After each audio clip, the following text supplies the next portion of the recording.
Now I gotta cut loose, foot loose, kick off your Sunday shoes.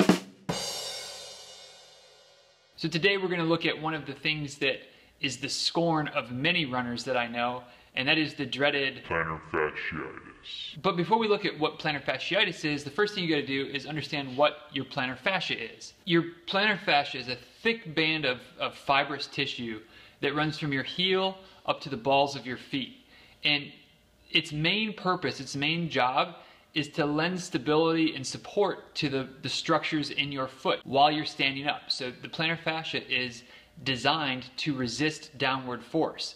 And when you run, you maximize the amount of downward force that you put on every part of your body, including your plantar fascia. So if running and putting that pounding pressure on the bottoms of our feet is gonna put an extra strain and stress on our plantar fascia, are we all destined as runners to eventually deal with plantar fasciitis?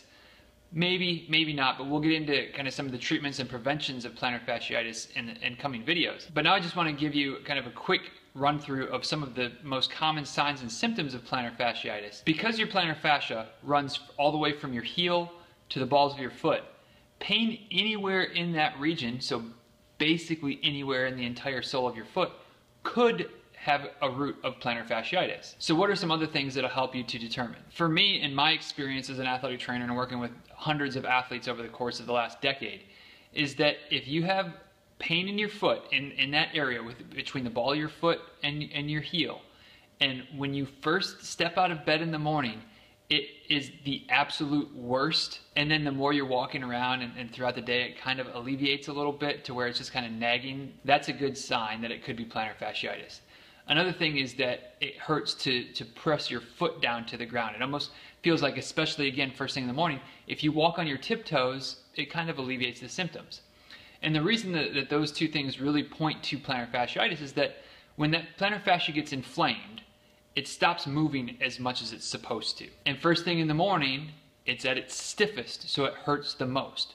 Throughout the day, when you're walking and standing, it does start to lengthen a little bit and it allows for some movement. So you may still feel it, it may still nag a little bit, but it's not as bad as it is first thing in the morning. And 99 times out of 100, if you fall into those categories of real severe pain in the morning, wanting to stay up on your toes, alleviates throughout the day, and it's hurting somewhere in that area between the balls of your feet and your heel, you're a pretty good candidate that you might be dealing with plantar fasciitis.